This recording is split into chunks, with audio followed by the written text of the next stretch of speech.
The first rule of interstellar trade is to never, under any circumstances, trust a human. I should know. I've broken that rule more times than I care to admit, and each time I've lived to regret it. Or, perhaps more accurately, I've survived to regret it. My name is Vexura, third brood navigator of the merchant vessel Profitable Venture. Among my people, the Korang, I am known as a risk-taker, some would say foolhardy. In our society of careful traders and meticulous negotiators, I've always been the one willing to gamble on an uncertain market or an untested route. Most times, it served me well. Until the humans. It wasn't we Korang who discovered the humans. That dubious honor belongs to the Melnarians, a race of crystalline beings from the Orion Arm. They stumbled upon Earth during a routine resource survey and were immediately captivated by the peculiar bipedal creatures inhabiting its surface. The Melnarians, in their infinite wisdom, decided that introducing themselves would be beneficial to galactic society. After all, the humans had already developed primitive fission technology and were only decades away from achieving rudimentary interstellar travel. What the Melnarians failed to consider was that humans are by their very nature destabilizing. They're unpredictable, contradictory, and possess a bewildering mix of naivety and cunning that makes them simultaneously dangerous and endearing. Within a standard galactic cycle of first contact, humans had established trade agreements with 17 different species, licensed their entertainment media to 34 worlds, and somehow convinced the normally isolationist Drax hegemony to open their borders to human cultural exchange programs.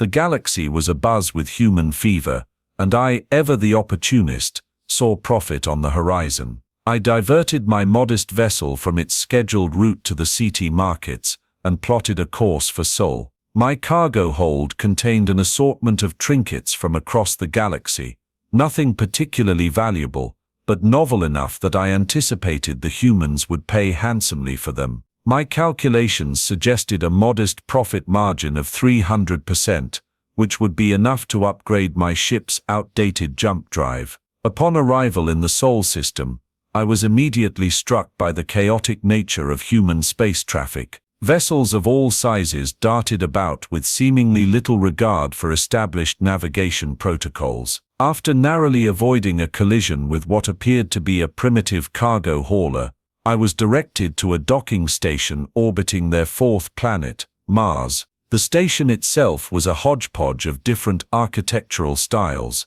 as if the humans couldn't decide on a single design, and instead opted to incorporate elements from every blueprint presented to them. It shouldn't have worked. Any Korang engineer would have deemed it structurally unsound, and yet somehow it did. I was met at the docking bay by a representative from the United Earth Trade Commission, a stocky human male, who introduced himself as Doug, just Doug. He had a facial growth beneath his mouth that I would later learn was called a beard, and he manipulated it thoughtfully as he inspected my credentials. "First time at Mars Dock, Captain Vexura?" he asked, pronouncing my name with surprising accuracy. "Indeed," I replied, my translator unit converting my throat sac vibrations into human English. "I bring goods from the CT markets, unique artifacts that I believe your people would find fascinating." Doug raised one of his facial hair tufts, an eyebrow I would later learn, and smiled. "We're always interested in new goods. Let me see what you've got." The next 3 hours were a whirlwind of activity, as Doug examined my wares, occasionally consulting a handheld device he called a tablet. He seemed particularly interested in a collection of Epsilonian medical compounds that I had acquired at a significant discount due to their approaching expiration date. "These compounds," Doug said, tapping at his tablet, "they contain properties similar to our retroviral therapies. Our medical division would be very interested." I maintained a neutral expression, careful not to display my surprise. The compounds were essentially Epsilonian dietary supplements, nothing more than glorified vitamins. That the humans would mistake them for advanced medical treatments was a stroke of luck I hadn't anticipated. They are indeed valuable, I agreed, careful not to outright lie, a cardinal sin among Kurang traders. On many worlds they are highly sought after. Doug nodded thoughtfully and named a price that was nearly double my highest expectations. I accepted with what I hoped was an appropriate display of reluctance. As our transaction concluded, Doug made an unexpected proposal. We're always looking for experienced interstellar traders to help expand our reach. Would you be interested in taking on a human crew member for your next voyage? Someone who could learn from you and help facilitate future trade between our peoples. Among the Kurang, apprenticeship is a sacred tradition. To refuse such a request would be considered not just rude but morally reprehensible. And so, despite the warning bells clanging in my mind, I found myself agreeing. Excellent, Doug exclaimed, his facial features arranging themselves into what I recognized as an expression of pleasure. I have the perfect candidate. She's been studying xenobiology and interstellar commerce. Her name is Jessica Miles, and she's one of our brightest. 3 standard hours later, I was introduced to my new crew member.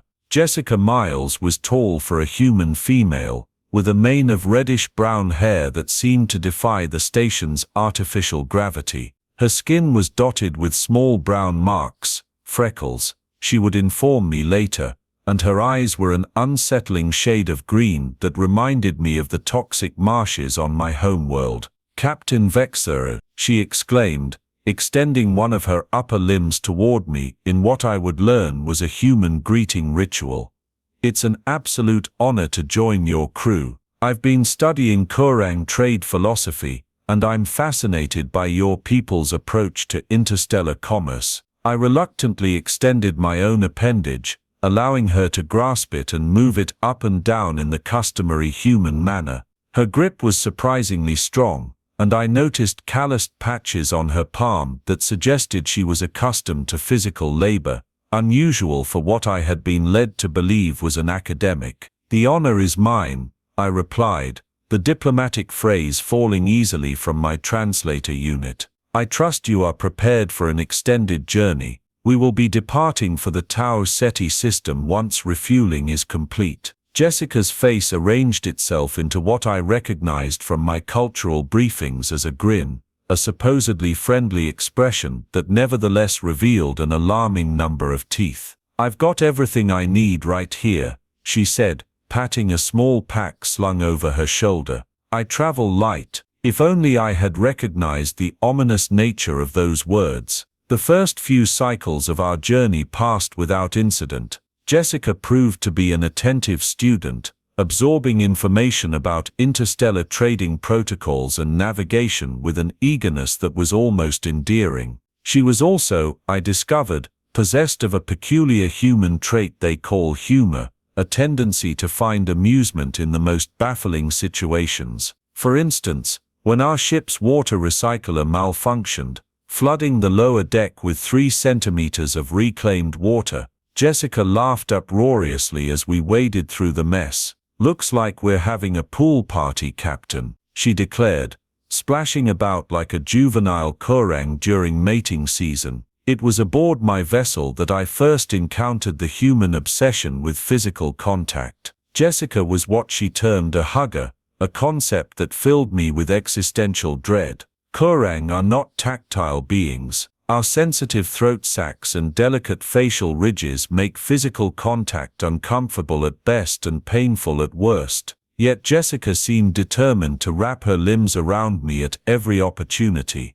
Great job with those navigational calculations, Captain, she would exclaim, throwing her arms around my midsection in a gesture that made my throat sacs constrict in alarm. That deserves a hug. After the third such incident, I was forced to explain, in what I hoped were diplomatic terms, that Kurang do not engage in casual physical contact. Jessica said, her facial features arranging themselves into an expression of contrition. I'm so sorry, Captain. I didn't mean to make you uncomfortable. I'll keep my hands to myself from now on. This promise lasted approximately one standard day before she forgot entirely and attempted to high-five me after I successfully negotiated a more favorable docking fee at our next port of call. Then there was the matter of her hygiene rituals. Humans, it seems, are obsessed with cleanliness, yet paradoxically employ methods that seem designed to strip away the very outer layers of their bodies. Jessica insisted on a daily shower,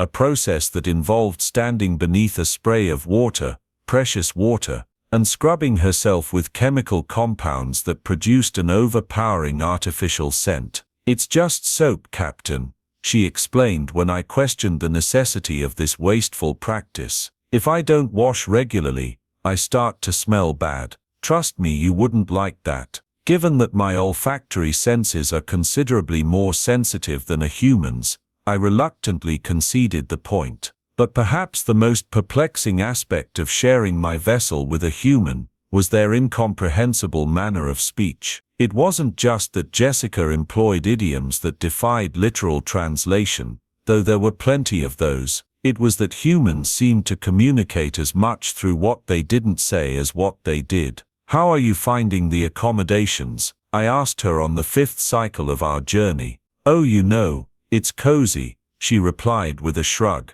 I didn't know. What did cozy mean in this context? Was it positive, negative? My translator offered multiple interpretations, none of which seemed to fit the tone of her response. "Is there something about your quarters that requires adjustment?" I pressed. "Nah, it's all good," she said, waving a hand dismissively. "I've slept in way worse places." This, I gathered, was meant to be reassuring, yet it left me with more questions than answers. What constituted worse places in human experience? Was she comparing my ship unfavorably to other vessels she had served on? The ambiguity was maddening. Despite these challenges, I found myself gradually adapting to Jessica's presence. She proved to be unexpectedly useful during our stop at the Tau Ceti trading outpost, where her exotic appearance drew curious traders who were eager to barter for a glimpse of the strange alien in my crew.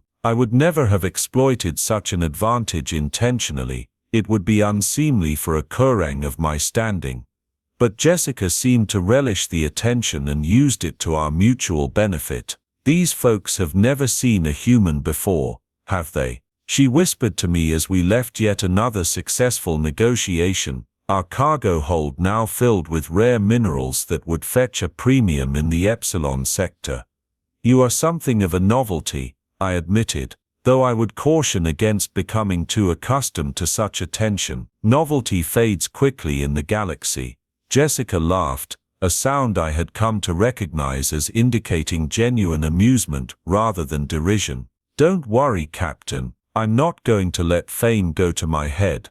Besides, I'm more interested in learning the trade than being a sideshow attraction." It was perhaps the most straightforward statement she had made since coming aboard, and I found myself appreciating her candor. Our journey continued without major incident for another 15 cycles. We made stops at 3 more trading outposts, each time turning a tidy profit thanks in no small part to Jessica's uncanny ability to ingratiate herself with even the most xenophobic of traders. She possessed what humans call charisma, a quality that I came to understand was both a natural gift and a cultivated skill. It was as we were preparing to make the jump to the Epsilon sector that disaster struck. Our long-range sensors detected a vessel approaching at high velocity, its trajectory clearly indicating an intercept course. "Captain," called my navigation officer, a young Kurang named Zahn.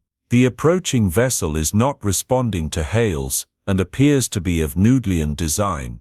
My throat sacs contracted in fear.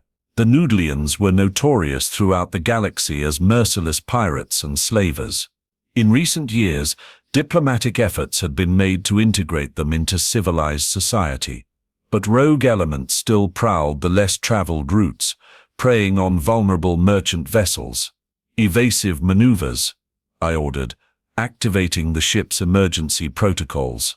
"Prepare the jump drive for an emergency skip."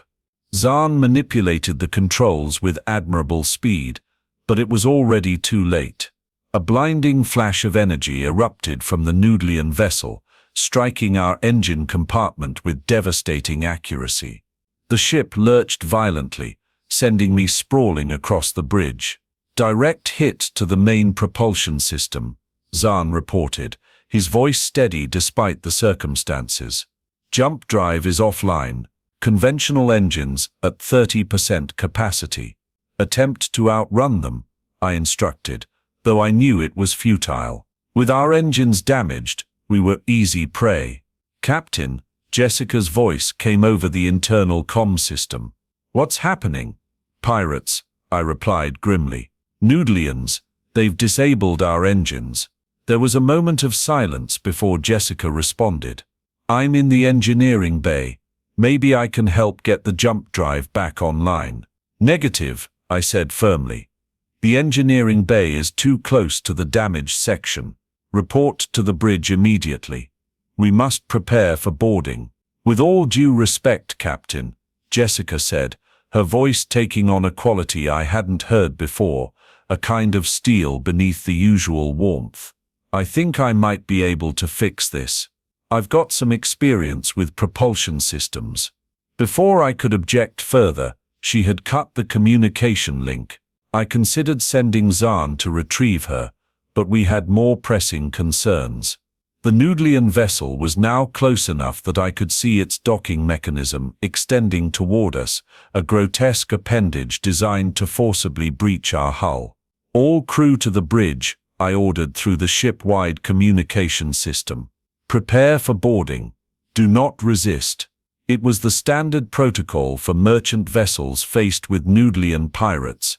Resistance typically resulted in unnecessary casualties. Better to surrender, allow them to take what they wanted, and hope they left the crew alive. One by one, my small crew assembled on the bridge, all except Jessica.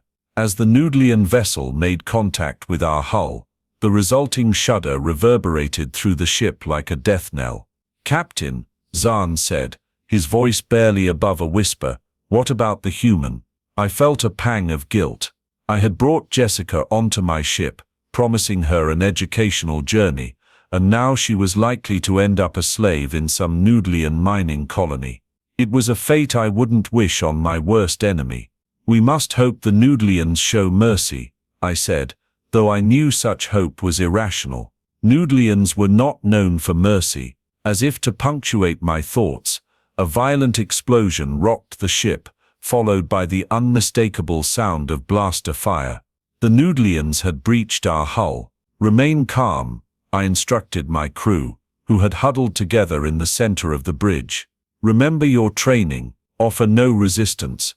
The minutes that followed were among the longest of my life. We could hear the Noodlians moving through the ship, their distinctive clicking vocalizations echoing through the corridors. Occasionally, there would be a crash or the sound of equipment being destroyed. They were searching the vessel, looking for valuable cargo and any crew members who might have hidden themselves away. And then, unexpectedly, the comm system crackled to life. Captain, it was Jessica's voice, urgent but somehow not frightened. I need you to be ready to jump on my signal. The jump drive is offline, I reminded her, careful to keep my voice low, and the Noodlians are aboard. Please, Jessica, do not attempt anything rash. Join us on the bridge if you can do so safely. No time for that, she replied, and I could hear what sounded like tools clanking in the background. I've managed to reroute power from the auxiliary systems.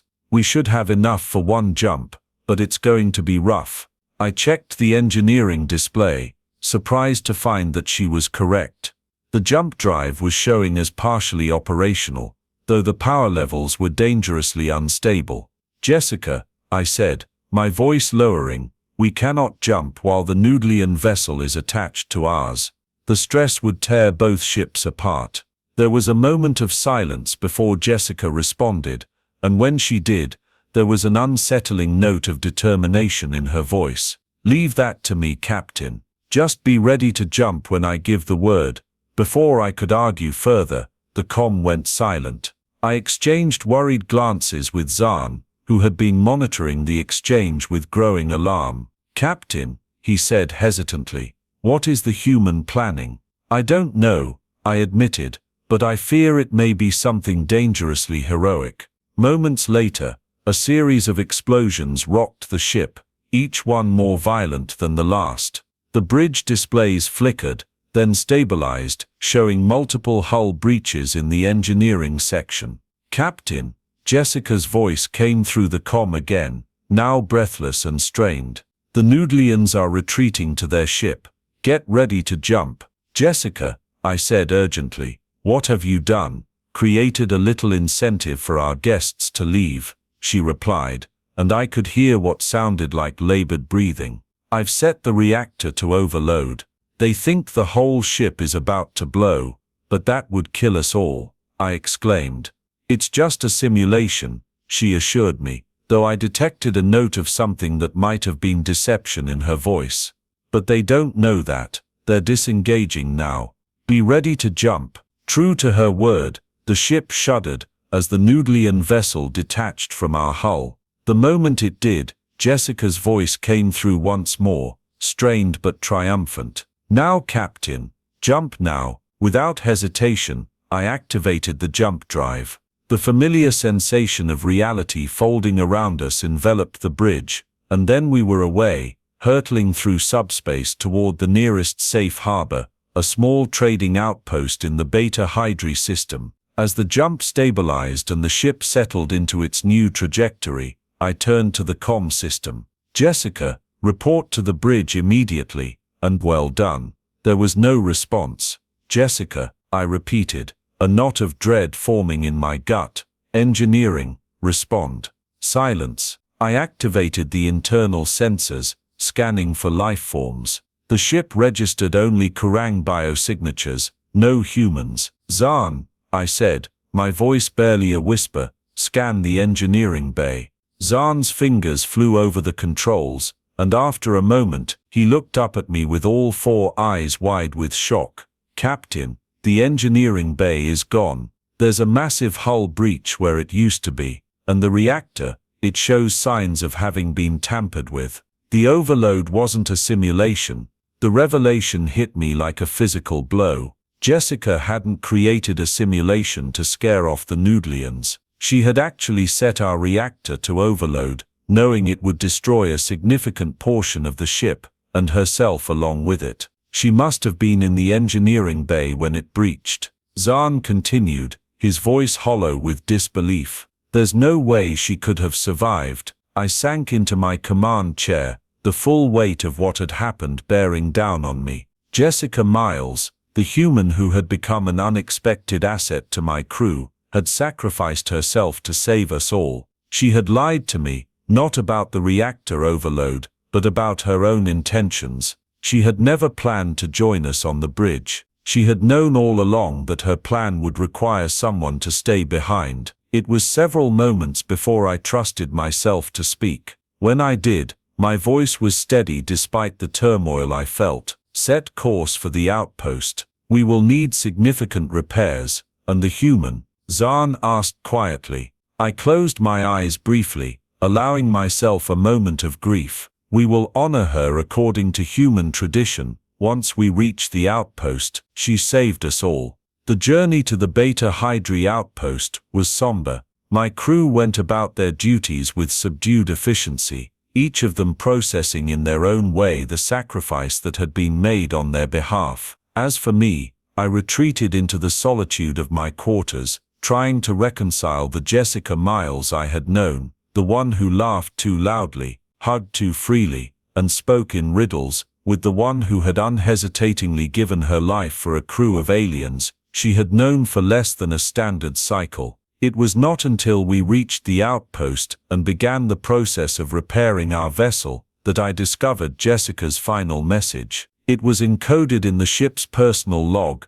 timed to be delivered only after we had safely reached our destination. "Captain Vexthor," her recorded voice began, the familiar warmth in her tone causing my throat sacs to constrict with emotion. "If you're hearing this, then my plan worked. and you and the crew are safe. I'm probably not, and for that, I'm sorry. I didn't mean to deceive you, but I knew you wouldn't agree to my plan if I told you the whole truth." There was a pause, and I could almost see her running a hand through her unruly hair, a gesture I had come to associate with her thinking deeply about something.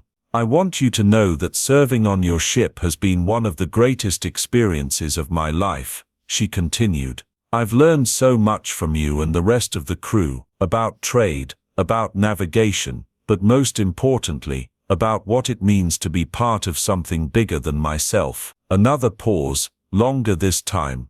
"There's something else you should know. I wasn't just a student of xenobiology. Before I joined your crew, I was an engineer in Earth's Defense Forces. I specialized in reactor systems and emergency protocols. That's how I knew what to do when the Noodlians attacked. I felt a mixture of surprise and understanding wash over me." It explained her calloused hands, her mechanical aptitude, her comfort with crisis situations. "I don't regret my decision," Jessica's voice continued, softer now. "Where I come from we have a saying, 'Greater love hath no man than this, that a man lay down his life for his friends.' I don't know if Kurang have a similar concept, but I hope you understand why I did what I did." The recording ended there, leaving me with more questions than answers. But one thing was clear: I had fundamentally misunderstood Jessica Miles, and by extension, humans as a species. The repairs to my ship took nearly a full standard cycle to complete. During that time, I made contact with the human embassy on the outpost and arranged for Jessica's personal effects to be returned to her family on Earth, along with a detailed account of her heroism. The ambassador, a solemn human female with silver in her hair, thanked me for my efforts. "Jessica Miles will be honored as a hero of humanity," she assured me. "Her actions exemplify the best of what we aspire to be." I nodded, unsure how to respond. The truth was, Jessica's sacrifice had shaken my understanding of the galaxy and my place in it. All my life, I had been taught that trade was the highest calling, that profit was the measure of success. But Jessica had valued something more intangible: the lives of her crewmates, beings she had known for mere cycles. As I prepared to depart the outpost with my repaired ship and diminished crew, I found myself making an unprecedented decision. I sought out the human embassy once more and requested a meeting with the ambassador, Captain Vexthor. She greeted me warmly. "What can I do for you?" "I wish to take on another human crew member," I said, without preamble. The ambassador's eyebrows rose in surprise. After what happened, I would have thought. "Jessica Miles taught me much in our brief time together," I interrupted, a breach of Kurang etiquette that I would have found unthinkable a cycle ago. "But I believe there is still more for me to learn about humans, and perhaps there is something I can teach them as well." The ambassador studied me for a long moment before nodding slowly. "I believe we can arrange that, but may I ask why?" I considered the question carefully before answering. "Because I have come to believe that understanding between our species is more valuable than any cargo I could trade." And so it was that I left the Beta Hydri outpost with a new human crew member, a quiet male named David Chen, who claimed to be a navigator, but whom I suspected had been selected for his diplomatic skills. And as we set course for the next trading post, I found myself reflecting on the first rule of interstellar trade: never, under any circumstances, trust a human, and wondering if perhaps it was time for that rule to change. After all, the last human I had trusted had saved my life, along with the lives of my entire crew. Perhaps trust, like so many things in this vast and complex galaxy, was simply a matter of perspective. Perhaps the real rule should be trust a human to be human, in all their contradictory, baffling, and occasionally heroic glory.